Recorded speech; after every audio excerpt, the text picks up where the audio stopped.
Ја имам таа чест и задоволство да ја предложам новата влада.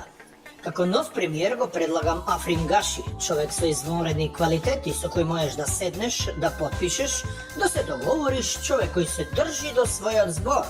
Извонреден за надворешна дипломатија од типот трчи лжи, која со неговиот претходник Заев се покажа како мега успешна.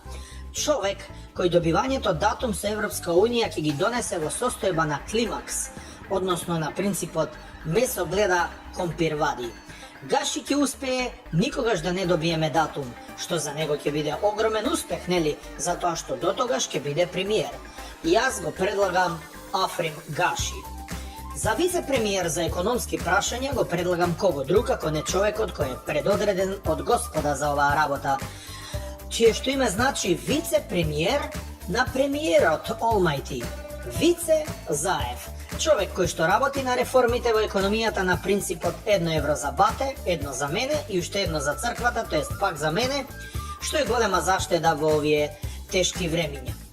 За втор премиер за етнички и шовинистичко националистички прашања, прекрасниот човек Артан Груби, кој својата навивачко-политичка кариера ја изгради врз степачките на младите македонци и албанци на меѓуетничка основа и ја промовира дуи како зелена партија, која ќе успее од Македонија да направи една голема зелена ливада, и тоа не косена.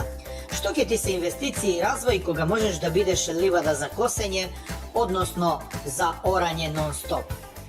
За министри за правда ги предлагам феноменалните и правдолюбиви Вилма Русковска и Добрила Кацарска, и тоа во тандем, кои земјава ја претворија во рај за криминалци и пекол за честните граѓани. За таквиот успех мора да им се заблагодариме, за да можат и она малку честни граѓани да се доиселат во нивниот мандат и да бидат среќни во Данска, Шведска, Норвешка или Велика Британија. За министер за финансии го предлагам феноменалниот Трифун Костовски, македонскиот Робин Худ, банкарскиот виртуус, кој ќе успее парите од честните граѓани кои ќе му бидат дадени на доверба, да ги даде во стимулација на хоштаплерите, нормално со кредити без покритие. Овој систем ќе го патентираме во светот како социјалдемократска грижа за богатите криминалци, што ќе допринесе за влез на многу вакви бизнисмени во Македонија. За министер за труд и социјала го предлагам феноменалниот Бојан Јовановски Боки 13 како надежен млад политичар кој покаже и докаже дека заедно со својот меѓународен сојуз, ако се сака, може да се згрижат сите бизнисмени во еден клуб на помагачи на општеството и на економијата. И истите да бидат членови во овој клуб за скромна членарина од неколку милиони евра, што не е ништо со оглед на тоа како ги стекнале парите. Со оглед на неговите феноменални конекции, буквално телефонски, со колегите министер за правда, вице-премиер и премиерот нели од Сенка и други овие сите скоро министри, успехот на оваа влада што ја предлагаме загарантиран. За министер за информатичко општество и администрација го предлагам универзалниот Драги Рашковски, кој покаже и докажа дека може да се конструира систем во државата кој во себе може да се соедини и да соедини се, и влада, и приватен бизнис, и универзитет, и од тоа да направи пепел, мислам, патент меѓународен, кој ќе го регулира сообраќајот, ќе го префрла имотот на вашите деца и ќе наплаќа 50% од сите хонорари во земјава, што ќе биде од огромна помош за буџетот на Република, нели оваа, како се викаше, Вукојевина. За министер за здравство го предлагам старо новиот Венко Филипче. Не сакаме како опозиција да трпиме критики од владата дека сме тука само да правиме проблеми и дека за 7000 умрени од коронавирусот, за 14 изгорени живи луѓе, 200 милиони евра испумпани со тестови од приватните лаборатории, за наместени кинески тендери за вакцини, ние премногу критикуваме и приватно како партија и како луѓе го мразиме човекот. Таман работа. Го предлагаме Венко Филипче да продолжи со овие позитивни практики и да го води здравството успешно како што го водеше во изминатите години и во следниот период и во следниот мандат, нели, како што би рекол Зоран Заев, до 2024. За министер за полиција повторно предлагаме двоец, и тоа проверени борци против мафијата, криминалот и корупцијата на скоро идентичен начин.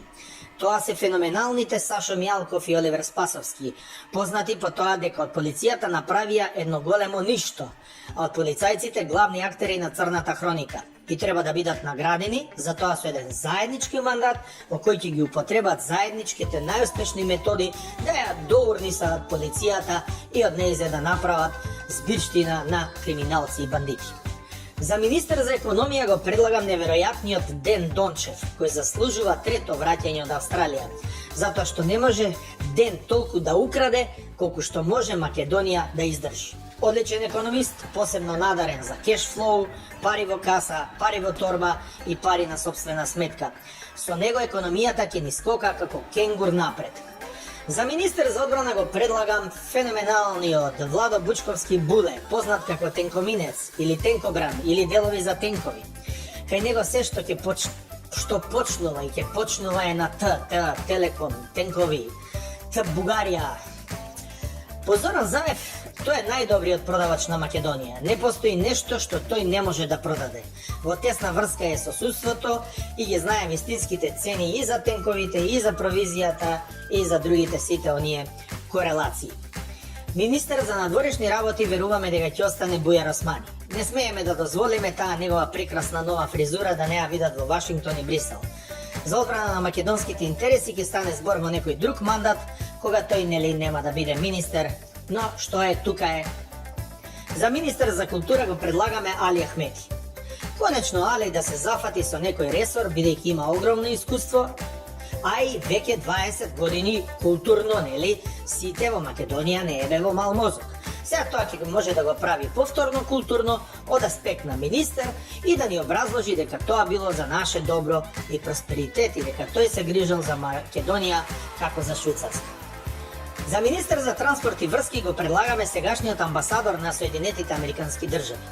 Без нивниот систем на транспорт и врски во македонската политика не може да се победи, да се смени мнозинство, да се практикува демократија. Да не се најде народот навреден дека еден странец ни обавува оваа голема функција, за заменик министер го предлагам Беким Хаджију, собственикот на Бесатранс, која познава оваа проблематика многу подобро од нашите врвни експерти. Кај може Беким да влезе со автобус без таблици, без лиценца и без дозвола во Европа? Таму не може ни председателката на Европската комисија во Брисел. Тоа е прав човек на право место, нормално, нели, позади амбасадоркава. За министер за животна средина го предлагам Петре Шилегов, заедно со Чомбел Золошка. Греота е да мерат улици, да немаат подпис на кафана и да шетаат како уличари, а они тоа не се. Онака не правеа зелени со набавките на диносауруси и во кафаните, така да идеално заклатење врата ќе им биде ова министерство, бидејќи и така ништо не работат, а и сегашниот министер не им знае македонски. Слоганот нека им биде, еве еден предлог од мене, мислам дека ќе прифатат, ако е загадено, иш да не ме гласате. За портпароли на владата ги предлагам познатите наши доаени на новинарството, прекрасни личности, луѓе со интегритет и со чувство за јавноста и за хуманизмот, Бранко Тричковски, Саше Анал, политико, Неджат Јовановиќ, Боријан Јовановски, Утката, и тоа девојчето, нели, за да имаме, нели, родова екнатвост, што го примало директоров од Регбитова. И на крај, за премиер во Сенка го предлагам Зоран Заев. Не можеш без Зоки така да си отидеш без Богум и да ми го оставиш поджак кој никој не го знае. Терај си ти политика на WhatsApp и реди си ја државава како ти што сакаш. Ама ова бегање не е фер. И онака сите овие горе се под твоја контрола. И повторно не ми подметнувај Јул Бринеровци за премиери која врска немаат и самите не знаат кај се. Така да сметам дека оваа предложена влада со сигурност ќе ни обезбеди датум за конечен погреб на Македонија. Mala, grupa pederi, ovdje ko Boga dani. Mala,